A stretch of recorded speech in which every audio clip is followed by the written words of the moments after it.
और आम बजट के खास इफेक्ट की आज सबसे पहले बात होनी तय। केंद्रीय वित्त मंत्री निर्मला सीतारमण ने लगातार नवा बजट पेश किया। कई घोषणाएं हुई, ये लगातार आप सुनते आ रहे हैं, सुबह से ये हुआ वो हुआ, लेकिन आपके ऊपर इंपैक्ट क्या है इसको जरा आसान तरीके से समझिए। इस बजट में 7 नए हाई स्पीड रेल कॉरिडोर बनाने की घोषणा हुई। फार्मा सेक्टर में बड़े निवेश की घोषणा की। एमएसएमई के लिए समर्पित फंड बनाने का ऐलान हुआ।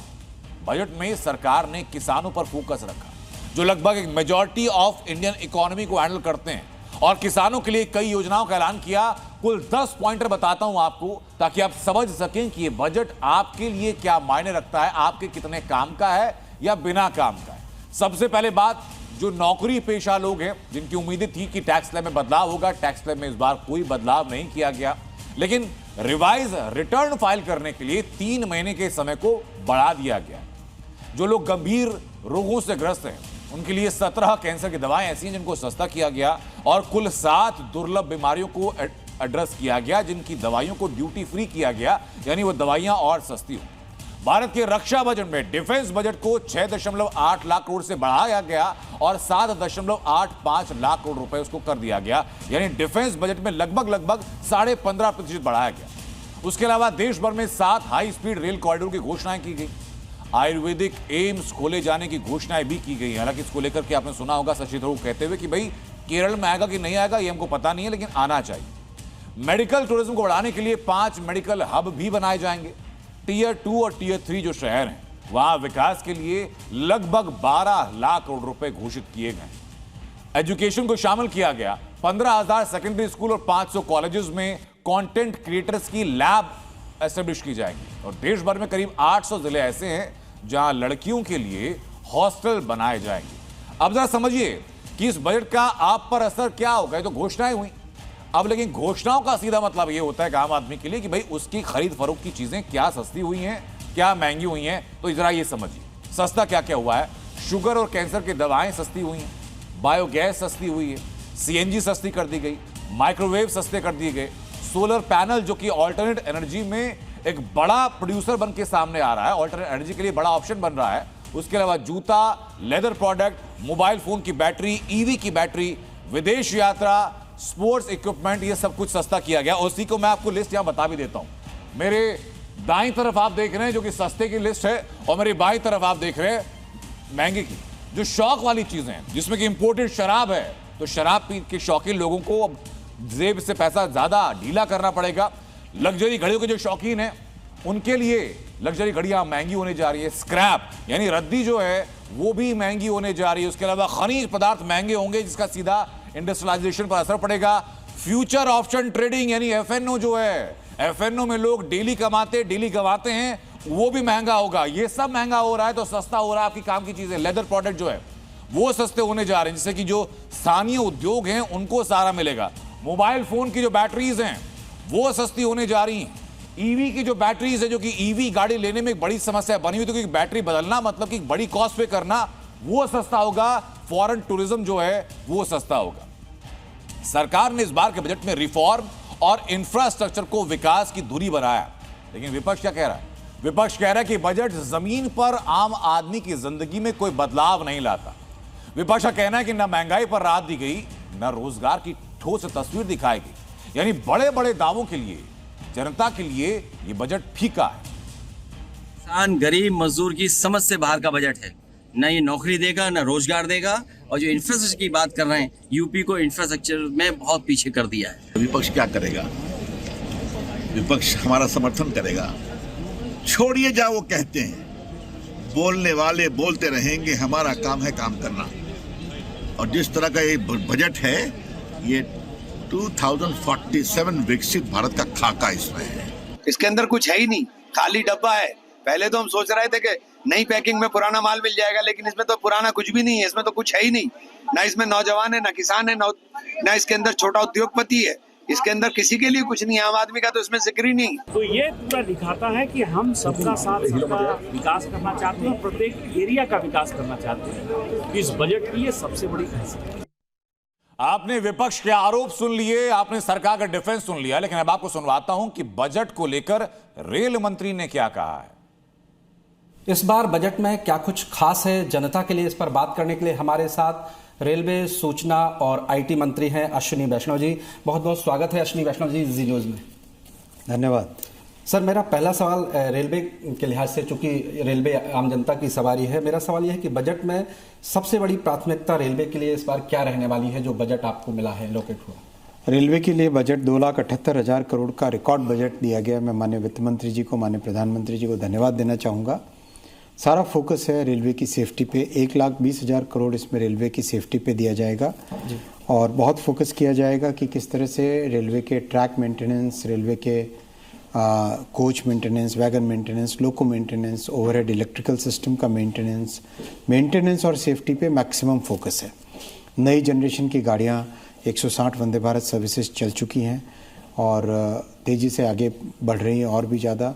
अमृत भारत एक्सप्रेस करीब 50 सर्विसेज हो गई हैं और जिस तेज़ी से अभी रेलवे में एक नया सुधार माननीय प्रधानमंत्री जी ने पिछले दशक में किया है, उसमें एक नया चैप्टर जुड़ेगा, 7 नए हाई स्पीड कॉरिडोर्स। जी, वित्त मंत्री ने बात कही, आज वित्त मंत्री जी ने अनाउंस किया है 7 नए हाई स्पीड कॉरिडोर्स। ये 350 किलोमीटर पर आवर की स्पीड के डिजाइन है।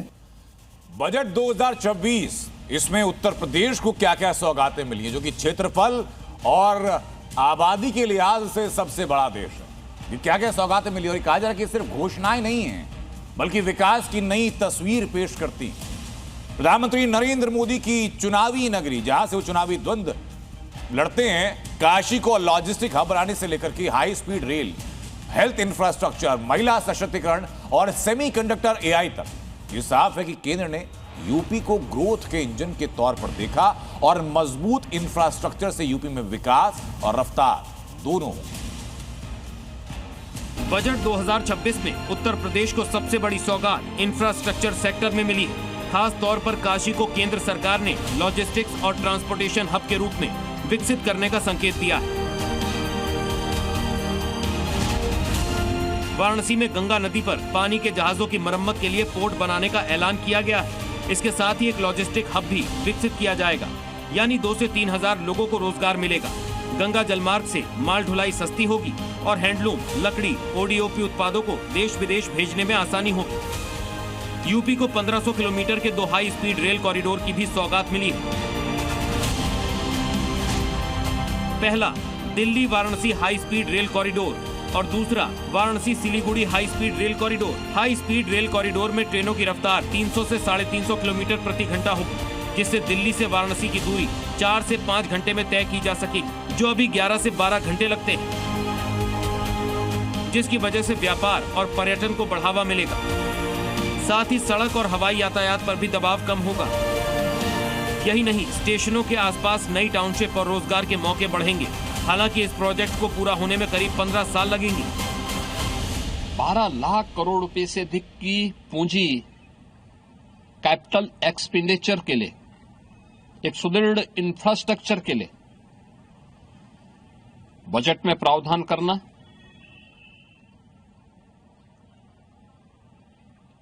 सात रेल कॉरिडोर के निर्माण के लिए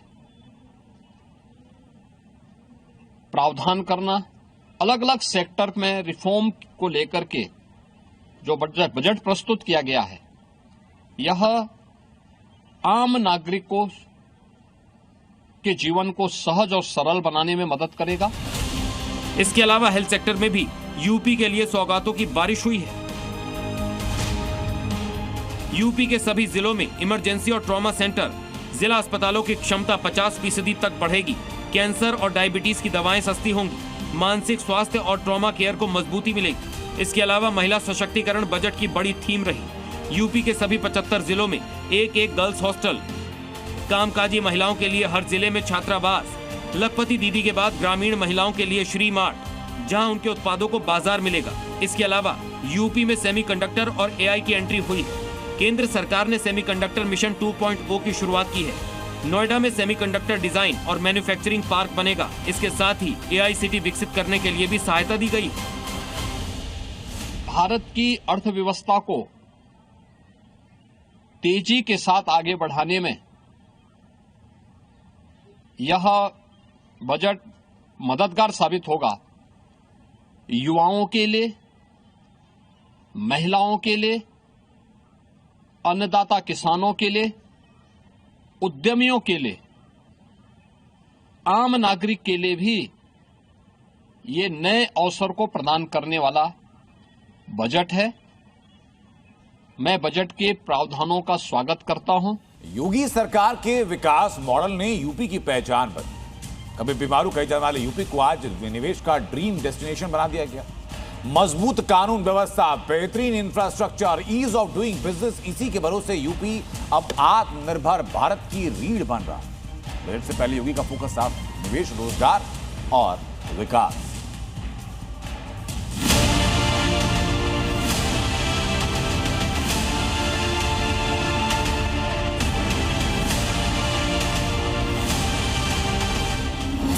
हर व्यक्ति किसी भी फील्ड का हो आज उस बात को मानता है कि हां, उत्तर प्रदेश में परिवर्तन हुआ। ब्रांड योगी ने यूपी को बदला। निवेश का ड्रीम डेस्टिनेशन बना। उत्तर प्रदेश में योगी राज आने के बाद विकास का बोलबाला है। योगी सरकार ने यूपी से भारत की मजबूती का वो आधार रखा है जिसका असर देश की तरक्की और उन्नति में साफ देखा जा सकता है। जिस प्रदेश को पहले बीमारू कहा जाता था, आज वही देश की तीसरी सबसे बड़ी अर्थव्यवस्था बनकर आत्मनिर्भर भारत को शक्ति दे रहा है। एक तरफ सुरक्षा का मजबूत कवच है तो दूसरी तरफ बेहतरीन इंफ्रास्ट्रक्चर और ईज ऑफ डूइंग बिजनेस का विश्वास।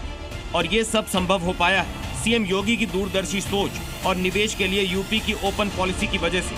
साथ ही सुरक्षा और राष्ट्र हित का संदेश यूपी में निवेशकों को खींच रहा है। उत्तर प्रदेश में किया गया निवेश केवल एक राज्य में निवेश नहीं बल्कि राष्ट्रहित में किया गया निवेश है। प्रदेश की खुशहाली, बड़े पैमाने पर रोजगार सृजन और आत्मनिर्भर भारत के लिए लक्ष्य को साकार करने में उद्योग जगत सरकार का सबसे बड़ा सहयोगी है। यूपी में निवेश करने वाला हर उद्यमी सरकार को अपने साथ खड़ा पाएगा। नीति, इंफ्रास्ट्रक्चर और प्रशासन तीनों स्तरों पर उद्योगों को पूरा सहयोग दिया जाएगा। मुख्यमंत्री योगी आदित्यनाथ का विजन क्लियर है। उत्तर प्रदेश को आत्मनिर्भर भारत का हब बनाना संकल्प है। यूपी को विकास की दौड़ में नंबर 1 के पायदान पर पहुंचाना है और मिशन यूपी की तस्वीर को बदलना। लोगों की धारणा उत्तर प्रदेश के बारे में बदली। हर व्यक्ति किसी भी फील्ड का हो आज उस बात को मानता है कि हां, उत्तर प्रदेश में परिवर्तन हुआ है। अगर सुरक्षा नहीं होती तो हमारा इंफ्रास्ट्रक्चर इतना मजबूत नहीं होता। आत्मनिर्भर भारत के दम पर योगी यूपी को निवेश का हब बनाने की मुहिम में जुटे हैं। लिहाजा यूपी में कानून व्यवस्था को चाक चौबंद करने के साथ साथ निवेशकों का भरोसा जीतने के लिए हिंदुस्तान का ड्रीम डेस्टिनेशन भी बनाया जा रहा है। आज हर व्यक्ति यहां आता है, हर व्यक्ति निवेश करने को तैयार है, इसलिए क्योंकि उसको लगता है कि सुरक्षा है, उसको लगता है कानून का राज है, कोई चीटिंग नहीं होगी, किसी भी स्तर पर धोखा नहीं होगा, सुरक्षा का एहसास होता है। और उसके लिए जब उस प्रकार का वातावरण बनाया गया तो वह व्यक्ति इसके लिए तैयार हो पाया। अब जरा ये समझ लीजिए कि आखिर बजट से पहले योगी ने यूपी में निवेश को बढ़ावा देने के लिए क्या प्लान तैयार किया है। यूपी में निवेश लाने के लिए आत्मनिर्भर भारत पर जोर दिया है। एमएससी को बढ़ावा देने के लिए यूपी में नियमों में ढील दी गई। यूपी में निवेशकों को सरकार जमीन मुहैया करा रही है। एक्सप्रेसवे और सड़कों का जाल बिछाया जा रहा है। पूरे देश का करीब 55% एक्सप्रेसवे यूपी में है। देश का सबसे बड़ा रेल नेटवर्क भी यूपी में ही है।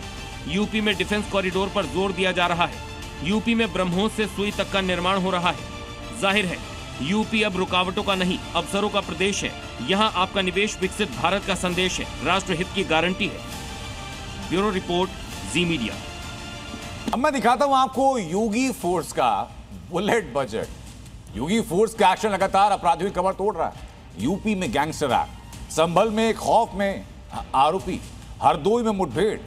तीनों तस्वीरें अलग अलग जगह की, लेकिन संदेश सिर्फ एक कि अपराध की कोई जगह नहीं। योगी राज में क्राइम किया तो अंजाम भुगतोगे। वहां पे जितने दुर्दांत माफिया थे, ये सबको भी आज जहन्नुम की यात्रा में भेज दिया गया है। योगी फोर्स का बुलेट बजट, उत्तर प्रदेश बनेगा अपराध मुक्त। भाई सुधरोगे नहीं तो गफलत में मत रहना कि जेल जाएंगे। जेल के पहले जहन्नुम। यूपी में क्राइम का बैलेंस शीट तैयार हो रहा है और चुन चुनकर अपराधियों का हिसाब हो रहा है, क्योंकि योगी का मंत्र है क्राइम पर जीरो टॉलरेंस प्लस योगी फोर्स का एक्शन इज इक्वल टू अपराध मुक्त यूपी। यानी यूपी में रहना है तो क्राइम छोड़ना ही पड़ेगा, नहीं तो फिर योगी फोर्स पैर में पीतल ठोक देगी। यही वजह है कि यूपी के अपराधियों में भय है और जो योगी फोर्स को चैलेंज करता है उसके खिलाफ एक्शन जारी है। गोरखपुर में यूपी पुलिस ने संगठित अपराध के खिलाफ बड़ी और सख्त कार्रवाई की है। चोरी छिनैती गैंग के सरगना हसन खान और उसके साथी मोनू उर्फ बाबा नायक के खिलाफ यूपी गैंगस्टर एक्ट के तहत मुकदमा दर्ज किया गया है। वहीं संभल में हत्या का आरोपी योगी फोर्स के डर से सोशल मीडिया पर खुद को बेकसूर बता रहा है, क्योंकि उसे पता है कि यूपी में अपराध का हिसाब बुलेट से किया जाता है और उसकी तस्दीक करती हरदोई की तस्वीर है, जहां योगी फोर्स ने पशु तस्कर को एनकाउंटर कर लंगड़ा बना दिया।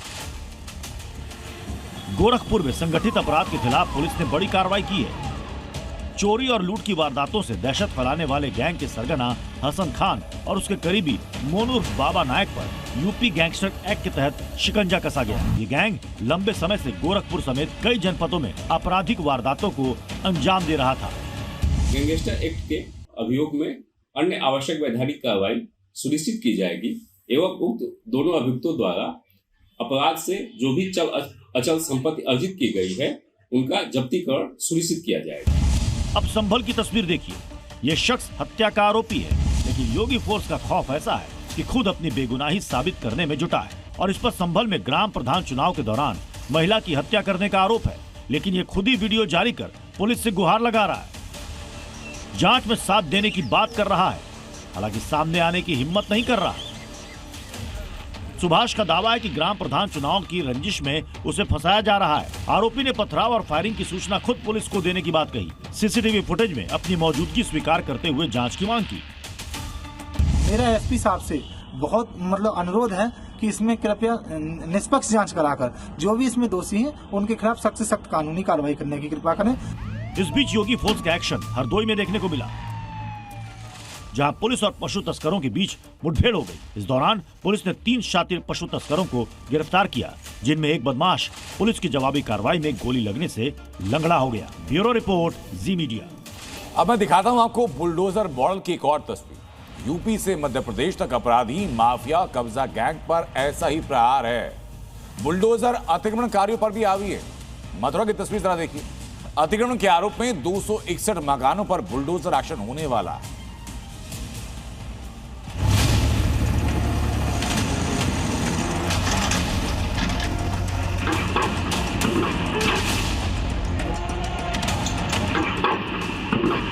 यूपी में अतिक्रमण के खिलाफ बाबा का बुलडोजर फुल रफ्तार में। जहां भी अवैध कब्जा है या कोई निर्माण विकास की राह में रोड़ा बन रहा है, उसे पीला पंजा उखाड़ फेंक रहा है। वाराणसी की दाल मंडी इसका सबसे ताजा उदाहरण है, जहां दर्जनों इमारतों पर प्रशासन का हथौड़ा चल चुका है। और अब कृष्ण नगरी मथुरा में भी ऐसे 261 मकान बुलडोजर की रडार पर आ चुके हैं, जहां अगले 48 घंटे में पीला पंजा एक्शन में आने वाला है। मगर उससे पहले घरों की दीवारों पर लाल निशान लगाए जा रहे हैं। ये मामला एस्केप नहर पर अतिक्रमण का है। पूरा इलाका 3.5 किलोमीटर में फैला है। यहाँ कुल 300 मकान और दुकानें बनी हैं। दरअसल नहर की चौड़ाई पहले 35 फीट थी, जो अतिक्रमण के चलते 8 फीट रह गई। लिहाजा हाईकोर्ट ने अतिक्रमण हटाने का आदेश दिया। अब प्रशासन ने पूरे इलाके को 9 सेक्टर में बांटा है। हर सेक्टर में मजिस्ट्रेट की तैनाती रहेगी और 3 फरवरी तक बुलडोजर कार्रवाई चलेगी। अवैध रूप से इन लोगों ने मकान बना रखे हैं, तो इनको तोड़वाने के लिए सुप्रीम कोर्ट का आदेश है कि भाई इनको अवैध अतिक्रमण को हटाया जाए। और इसी के क्रम में हम यहाँ पे अभी इसको मार्किंग कर रहे हैं और उसको नोटिस दे रहे हैं लोगों को कि भाई अपना मकान हटा लीजिए, अन्यथा की स्थिति में ये सब तोड़वाइए। हालांकि स्थानीय लोगों ने सुप्रीम कोर्ट में अपील की, लेकिन सुप्रीम कोर्ट ने भी हाई कोर्ट का आदेश बरकरार रखते हुए राज्य सरकार को पुनर्वास के निर्देश दिए और अगली सुनवाई के लिए 20 फरवरी का दिन मुकर्रर किया। मगर उससे पहले ही ध्वस्तीकरण की तैयारी से यहाँ रहने वाले बेचैन। बात होने के बाद डीएम साहब ने एक्सचेंज साहब को फोन पे ऑर्डर किया कि भाई देखो कोई ना कोई व्यवस्था बनाई जिस तरीके से तो मकान ना टूटे। और सुप्रीम कोर्ट का जो ऑर्डर है सुप्रीम कोर्ट के ऑर्डर में 2 लाइनों में सारी बात लिखी हुई है। सुप्रीम कोर्ट ने कहा है कि इन्हें पूर्ण स्थापित किया। वहीं उत्तर प्रदेश के हमीरपुर में लव जिहाद और नाबालिग का अश्लील वीडियो वायरल करने के मामले में फरार आरोपी फहीम उर्फ लाला के अवैध कब्जे पर बुलडोजर चला। आरोपी ने मकान के बाहर सरकारी जमीन पर अवैध कब्जा किया था, जिसे पीले पंजे ने साफ कर दिया। हमीरपुर जिले के चर्चित लव जिहाद और अश्लील वीडियो वायरल करने के मामले में नगर पंचायत प्रशासन ने बड़ी कार्रवाई की है। यह एक आरोपी फहीम उर्फ लाला का वो प्रतिष्ठान है जिसके द्वारा जो नगर पंचायत की जमीन है उस पर कब्जे का प्रयास किया गया था, प्रशासन द्वारा अब ध्वस्त कर दिया गया। यूपी का बुलडोजर मॉडल एमपी में भी दिखा। यहाँ मोहन सेना ने विवादित कंस्ट्रक्शन वाले मकान को जमींदोज कर दिया। दरअसल यहाँ एक शख्स ने पहले अपना और अपने परिवार का धर्म बदला, फिर अपने मकान पर मस्जिद की तरह गुंबद बनाकर मजहबी रंग देने लगा, जिससे पूरे इलाके में विरोध शुरू हो गया। यहाँ तक कि आरोपी और उसके रिश्तेदार के बीच भी मकान को लेकर विवाद बढ़ गया, जिसके बाद पुलिस ने जांच की और फिर नोटिस देने के बाद विवादित इमारत को बुलडोजर से ध्वस्त कर दिया गया। मैसेज क्लियर, चाहे यूपी हो या एमपी, जहां भी अवैध कब्जा और अतिक्रमण होगा वहां बाबा का बुलडोजर एक्शन में होगा। Bureau report, C media. 3 शहर अयोध्या, मथुरा और संभल, सनातन की 3 पवित्र नगरियां अब अजान को लेकर के धार्मिक बहस का केंद्र बन चुकी हैं। संत समाज खुले मन से अजान पर रोक और गौ माता को राष्ट्रमाता घोषित करने की मांग कर रहा है। इसी मांग से मुस्लिम समाज नाराज है, क्योंकि सरकार पहले ही लाउड स्पीकर गौ तस्करी पर सख्त रुख अपना चुकी है, लेकिन अब इन नई सनातनी मांगों ने यूपी के माहौल को और ज्यादा इंटेंस तनावपूर्ण कर दिया है। जो अजान लगाए खुले मंच से माइक पर, उसके लिए क्या दंड का प्रावधान करे। भगवान राम का प्राकट हुआ है, भगवान कृष्ण का प्राकट हुआ है, अजान लगाना तुरंत प्रभाव से इसको प्रतिबंध करना चाहिए। ये तो इबादत नहीं है, ये तो विवादित है, ये विवादित बयान है। इसको विवादित बयान का दर्जा देकर के इसको तो तुरंत प्रभाव से इसको प्रतिबंध करना चाहिए। अयोध्या, जो भगवान श्री राम की जन्मस्थली है, हिंदुओं की आस्था का बड़ा केंद्र है, अब सनातनी मांग उठ रही है कि अयोध्या में नो अजान। ब्रजभूमि मथुरा, जो भगवान श्री कृष्ण की जन्मस्थली है और करोड़ों भक्तों के लिए दिव्य दरबार है, मांग की जा रही है कि मथुरा में नो अजान। कल की नगरी संभल, यानी जहां भगवान विष्णु कलयुग में अवतार लेने वाले, संतों की मांग है कि संभल में नो अजान। संभल धार्मिक नगरी है, अजान लगती है कि अल्लाह के अलावा दूसरा कोई पूजने योग्य नहीं है, बाकी सब काफर हैं, अल्लाह ही पूजने योग्य है। ये इस तरीके की अजान नहीं है, ये तो इबादत नहीं है, ये तो विवादित है, ये विवादित बयान है। इसको विवादित बयान का दर्जा देकर के इसको तो तुरंत प्रभाव से इसको प्रतिबंध करना चाहिए। संभल से ब्रह्मचारी संत आनंद महाराज ने सनातनी हुंकार भरते हुए मांग उठाई, तो अयोध्या से लेकर मथुरा तक संतों ने भी इसका समर्थन कर दिया।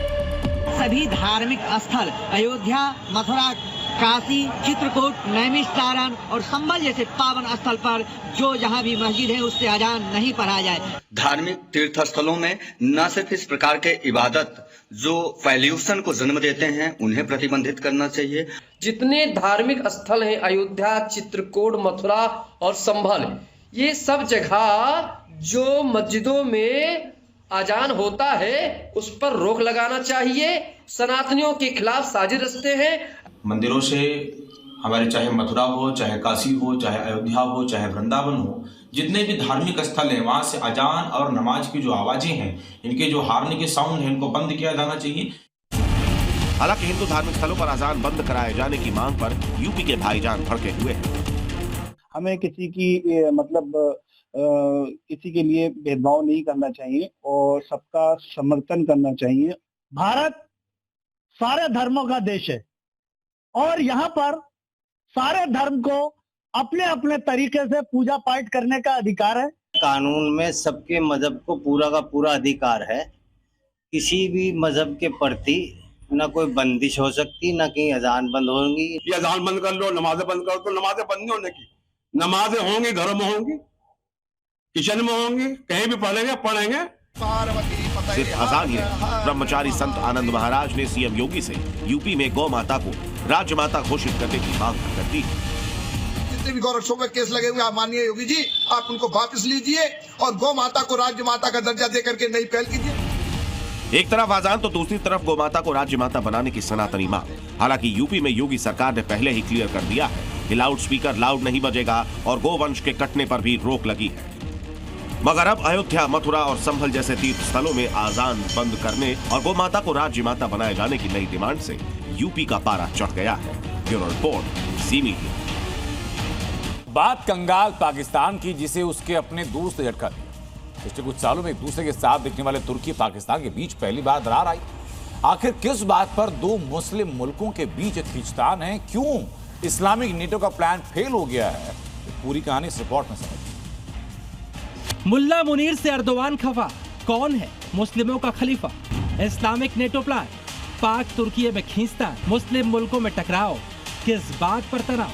ऑपरेशन सिंदूर में भारत से हुई पिटाई और आतंकवाद को लेकर भारत की आक्रामकता देखकर मुल्ला मुनीर सऊदी से जॉर्डन तक लगातार मुस्लिम मुल्कों को मजहब का वास्ता देकर विक्टिम कार्ड खेलकर मदद मांगने और नए समझौते करने के मिशन में जुटा। मुनीर के झांसे में आकर सऊदी अरब ने कंगाल पाकिस्तान के साथ डिफेंस डील कर दी।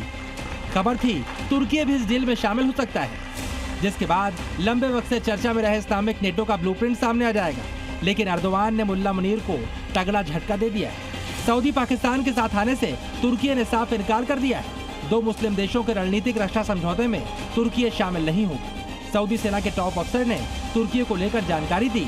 सऊदी के अफसर ने कहा तुर्की से डिफेंस डील को लेकर कोई बात नहीं हो रही। सऊदी सेना के सूत्रों के अलावा एक और अधिकारी ने कंफर्म किया कि पाकिस्तान और सऊदी के बीच समझौता द्विपक्षीय ही रहेगा, कोई तीसरा देश इसमें शामिल नहीं होगा। करीब 2 हफ्ते तक इस्लामिक नेटो की चर्चा के बाद अब जिस अंदाज में तुर्की ने इस समझौते से दूरी बनाई है, ऐसे में सवाल खड़े हो रहे हैं, क्या मुस्लिम देशों के बीच नेतृत्व और मुस्लिमों का मसीहा बनने की होड़ लगी है? क्या मुल्ला मुनीर और अर्दोवान के बीच रेस लगी है? क्योंकि भारत पाकिस्तान के विवादित मुद्दे हों या फिर ऑपरेशन सिंदूर जैसे युद्ध के हालात, तुर्की पाकिस्तान की पूरी मदद करता रहा है। ऐसे में आखिर क्या वजह हो सकती है कि मुस्लिम नेटो का प्लान बनने से पहले ही बिखर गया? क्योंकि पिछले कई दिनों से चर्चा चल रही थी कि न्यूक्लियर हथियार वाला पाकिस्तान, तकनीक और मिलिट्री पावर पर जोर देने वाला तुर्की और तेल के पैसे से अमीर सऊदी, ये 3 बड़े मुस्लिम मुल्क साथ आ जाएंगे तो इस्लामिक नेटो का खाका तैयार हो जाएगा। लेकिन अब तुर्की का रुख साफ होने से मुल्ला मुनीर के मुस्लिम नेटो वाले प्लान की हवा निकल गई है। आगे भी ये प्लान बहुत प्रैक्टिकल नहीं है, क्योंकि तुर्की और सऊदी के बीच भी कुछ मुद्दों पर टकराव हो सकते हैं। दरअसल सऊदी और तुर्की के बीच सबसे बड़ी लड़ाई ये है कि इस्लामिक दुनिया का नेता कौन है। मक्का मदीना का संरक्षक होने के नाते सऊदी खुद को सबसे ऊपर मानता है, जबकि अर्दोवान तुर्की को मुस्लिमों का सबसे बड़ा हितैषी बताते हैं। इसके अलावा मुस्लिम ब्रदरहुड जैसे कट्टरपंथी संगठनों पर भी सऊदी और तुर्की में मतभेद है। कट्टरपंथी संगठनों के खिलाफ सऊदी का रुख सख्त है, तो वहीं तुर्की ऐसे संगठनों को बढ़ावा देता है। इजराइल को लेकर भी सऊदी वर्सेस तुर्की एक पेज पर नहीं है। ईरान के बाद तुर्की इजराइल का दूसरा बड़ा दुश्मन है, तो वहीं सऊदी इजराइल के साथ भी संतुलित रुख अपनाता है। ऐसे में सऊदी के साथ मतभेद भी इस्लामिक नेटो के तुर्की से दूर रहने की वजह हो सकते हैं। हालांकि पाकिस्तान में भारत के दखल से भी अरब मुल्कों के साथ पाकिस्तान के समीकरण बदल रहे हैं। पाकिस्तान में भारत के रोल पर चर्चा इसलिए भी है क्योंकि अभी हाल ही में यूएई प्रेसिडेंट ने भारत का दौरा किया और उसके तुरंत बाद पाकिस्तान के साथ एक अहम डील रद्द कर दी गई। वजह जो भी हो, लेकिन तुर्की के फैसले से ये साफ हो गया कि इस्लामिक नेटो की कहानी और मुस्लिम भाईचारे की थ्योरी में एक नहीं बल्कि कई पेज है। ब्यूरो रिपोर्ट, जी मीडिया। मुस्लिम भाईचारे के नाम पर अपना कट्टरपंथी एजेंडा लेकर घूम रहा मुल्ला मुनीर एक्सपोज हो गया है। पाकिस्तानी सेना की हालत और हैसियत बलूचिस्तान से सामने आई तस्वीरों में दिख रही है। पाक सेना ने पहले ऑपरेशन चलाकर 40 से ज्यादा बलूचों को मारने का दावा किया, लेकिन उसके बाद 24 घंटे के अंदर जब बीएलए ने काउंटर अटैक किया तो पाकिस्तानी सेना बिल में छिप गई। बलूच लड़ाकों ने एक साथ 12 शहरों में हमले किए और ऐसी तबाही मचाई आईएसआई और पाक फौज ने, जिसकी कभी कल्पना भी नहीं की होगी।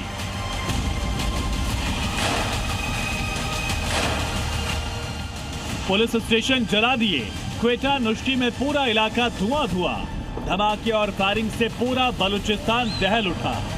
मासूम से आया वीडियो दिखाता है कि किस तरह बलूचिस्तान के कई इलाके पाक सेना और पुलिस के कंट्रोल में ही नहीं है। जगह जगह सड़क पर बीएलए फाइटर्स उतरे, बलूचिस्तान में बीएलए ने इतना गदर काटा, लेकिन न तो मुनीर की सेना रोक पाई, न ही स्थानीय प्रशासन को इसकी भनक लगी। ये बलूचिस्तान के मुख्यमंत्री हैं। क्वेटा में कोहराम के बाद दौरे पर पहुंचे तो इनकी बेबसी देखकर तस्वीर और साफ हो गई कि बलूचिस्तान में सिर्फ नाम की सरकार है।